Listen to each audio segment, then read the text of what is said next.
Hi, നമസ്കാരം. തുമ്മിയാ തെറിക്കുന്ന മൂക്കാണെങ്കിൽ ആ മൂക്ക് അങ്ങോട്ട് പോട്ടെന്ന് വെച്ചേക്കണം. നല്ല ആഞ്ഞൊരു തുമ്മ കൊടുക്കണം. അല്ലാതെ ആ തുമ്മലിനെ കൺട്രോൾ ചെയ്ത് വെച്ച് കഴിഞ്ഞാൽ പിന്നീട് ആ മൂക്ക് തെറിക്കുമ്പോൾ നമ്മുടെ തലയും കൂടി തെറിച്ചു പോയി കളയും.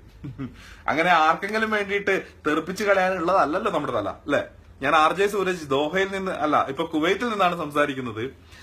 അപ്പോ ഈ പറഞ്ഞു വരുന്നത്, കേരളത്തിൽ ഈ കഴിഞ്ഞ ദിവസങ്ങളിൽ ചർച്ച ചെയ്തുകൊണ്ടിരുന്ന ഒരു വിഷയം എന്ന് പറയുന്നത് മിഷേൽ എന്ന പെൺകുട്ടിയുടെ മരണം. ആ ഒരു മരണം എന്ന് പറയുന്ന ആത്മഹത്യയാണോ കൊലപാതകമാണോ തുടങ്ങിയുള്ള വിഷയങ്ങളായിരുന്നു. പോലീസ് അന്വേഷിക്കുന്നുണ്ട്. നമ്മുടെ പോലീസിനെ നമുക്ക് വിശ്വസിച്ചേ പറ്റുള്ളൂ. സത്യം പുറത്തു വരുമായിരിക്കും എന്ന് വിചാരിക്കാം. അപ്പൊ ഈ ഒരു വിഷയത്തിന് പിന്നിലൂടെ വാർത്തകളിലൂടെ സഞ്ചരിച്ചപ്പോ മിഷേൽ എന്ന പെൺകുട്ടിക്ക് ഒരു കാമുകൻ ഉണ്ടായിരുന്നു പറഞ്ഞു. ആ കാമുകൻ എന്ന് പറയുന്ന ഒരു പ്രത്യേക ജൻസിൽപ്പെട്ട പ്രത്യേക വർഗത്തിൽപ്പെട്ട ഒരു ജീവിയാണെന്ന് പറഞ്ഞു. അതായത് പ്രണയിതാവിന് പ്രണയവും സ്നേഹവും സന്തോഷവും നൽകുന്നതിന് പകരം തീരാത്ത സങ്കടവും തീരാത്ത ദുരിതവും നൽകിക്കൊണ്ടിരുന്ന ഒരാളെ എങ്ങനെയാണ് കാമുകൻ എന്ന് വിളിക്കുക, അല്ലെങ്കിൽ പ്രണയിതാവ് എന്ന് വിളിക്കുക എന്ന് എനിക്കറിയില്ല. പക്ഷെ അങ്ങനെ ഒരു വസ്തു ആ പെൺകുട്ടിക്കും ഉണ്ടായിരുന്നു എന്നറിയുകയുണ്ടായി.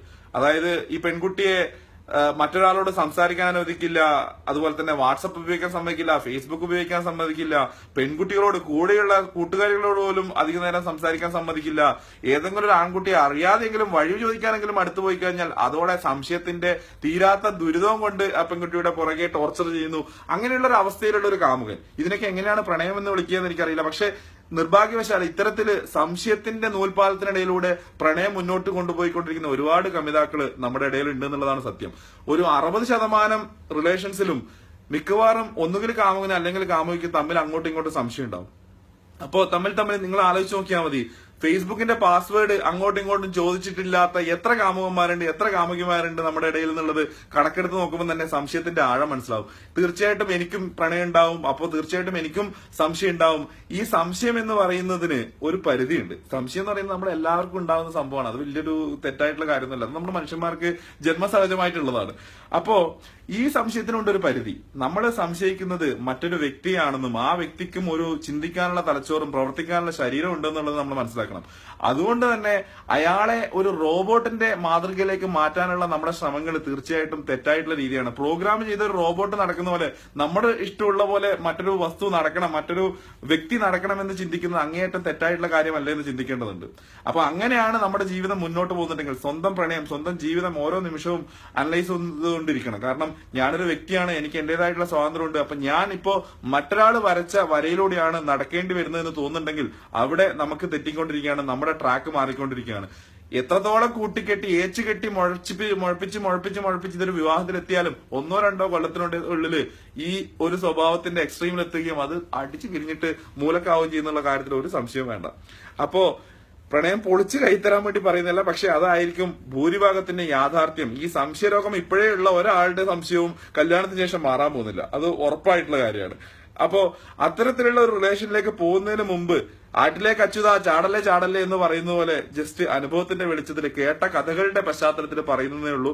സ്വന്തം പ്രണയം അനലൈസ് ചെയ്യുക. ഞാൻ മറ്റൊരാളുടെ വരച്ച വരയിലൂടെ നടന്നുകൊണ്ടിരിക്കുന്ന ഒരാളാണോ എന്ന് ചിന്തിച്ചുകൊണ്ടിരിക്കുക. ഇത് ആൺകുട്ടികൾക്കും പെൺകുട്ടികൾക്കും ഒരുപോലെ ബാധകമാണ്. തമ്മിൽ നല്ല സംശയമുള്ള ആൾക്കാരാണ്. പെൺകുട്ടിക്ക് കുറച്ച് സൗന്ദര്യം കൂടുതലുണ്ടെങ്കിൽ അവൾക്ക് വേറെ കാമുകൻ ഉണ്ടാവുന്ന എല്ലാ കാമുകന്മാരും ചിന്തിക്കുന്നുണ്ടാവും, കൂടുതൽ കാമുകന്മാരും ചിന്തിക്കുന്നുണ്ടാവും. ഇനി ആൺകുട്ടിക്ക് കുറച്ച് സൗന്ദര്യം അല്ലെങ്കിൽ കഴിവും കൂടുതലുണ്ടെങ്കിൽ ഇവന് കുറെ ലൈൻ ഉണ്ടാവുമെന്ന് പെൺകുട്ടിയും ചിന്തിക്കുന്നുണ്ടാവും. അപ്പൊ അങ്ങോട്ടും ഇങ്ങോട്ടും പാസ്വേഡ് വേണമെന്നുള്ള പറച്ചില്, വാട്സപ്പ് ഉപയോഗിക്കാൻ പാടില്ല, ലേറ്റ് നൈറ്റിൽ ഓൺലൈൻ കണ്ടു കഴിഞ്ഞാൽ, അങ്ങനെ ഒരുപാട് ചർച്ചകളാണ് നമ്മുടെ ഇടയിൽ പ്രണയിതാക്കൾക്കിടയിൽ നടന്നുകൊണ്ടിരിക്കുന്നത്. അപ്പൊ ഇതിന്റെയൊക്കെ സിമ്പിൾ ആയിട്ടുള്ള ഒരു കാര്യം, ഈ പ്രണയം എന്ന് പറയുന്നത് നല്ല സുഖമുള്ളൊരു പരിപാടിയാണ്. നമ്മൾ സന്തോഷിക്കാൻ വേണ്ടിയിട്ടാണ് പ്രണയിക്കുന്നത്. നമ്മൾ ജോലി ചെയ്യുന്നത്, നമ്മൾ അധ്വാനിക്കുന്നത്, നമ്മൾ കാശുണ്ടാക്കുന്നത്, ഇതൊക്കെ സന്തോഷത്തോടെ, സമാധാനത്തോടെ, സ്നേഹത്തോടെ ജീവിക്കാൻ വേണ്ടിയിട്ടാണ്. അപ്പൊ ഇങ്ങനെയുള്ള ഒരു ആവശ്യത്തിന് വേണ്ടിയിട്ട്, സന്തോഷത്തിന് വേണ്ടിയിട്ട് നമ്മൾ തുടങ്ങി വെക്കുന്ന ഒരു സംരംഭം, അതായത് പ്രണയം എന്ന് പറയുന്നത് തീരാത്ത സങ്കടവും ദുരിതമാണ് തരുന്നുണ്ടെങ്കിൽ പിന്നെ എന്ത് ലോജിക്കാണുള്ളത് അതിൽ? അതുകൊണ്ട് തന്നെ അത്തരത്തിലുള്ള ഒരു അവസ്ഥയിലൂടെയാണ് പോകുന്നുണ്ടെങ്കിൽ എത്രയും പെട്ടെന്ന് ആ പരിപാടി നിർത്തുന്നതായിരിക്കും നല്ലത്. ഒരു പ്രേമം പൊട്ടുമ്പോൾ ചെറിയൊരു സങ്കടമൊക്കെ ഉണ്ടാവും, പക്ഷേ കപ്പലിൽ കയറിയിട്ട് ഒന്ന് പോയി കഴിഞ്ഞാൽ, വിമാനത്തിൽ കയറിയിട്ട് 10-15 തിരിച്ചു വരുന്നുള്ള ഒരു കൺസെപ്റ്റിലൂടെ മുന്നോട്ട് പോയി കഴിഞ്ഞാല് ഇന്നത്തെ കാലത്ത് സമാധാനത്തോടെ സന്തോഷത്തോടെ ജീവിക്കാൻ പറ്റുള്ളൂ എന്നുള്ളത് മനസ്സിലായി കഴിഞ്ഞാൽ ചില ആൾക്കാരെങ്കിലും രക്ഷപ്പെടും. ഇനി എന്റെ പ്രണയം ദിവ്യമാണ്, നീ തോന്നിയവാസം പറയരുത് സൂരജ് എന്ന് ചിന്തിക്കുന്ന ആൾക്കാരോട് നല്ല ഒരു നമസ്കാരം മാത്രം പറയുന്നു. നിങ്ങളുടെ പ്രണയത്തിന് എല്ലാവിധ ഭാവങ്ങളും നേരുന്നു.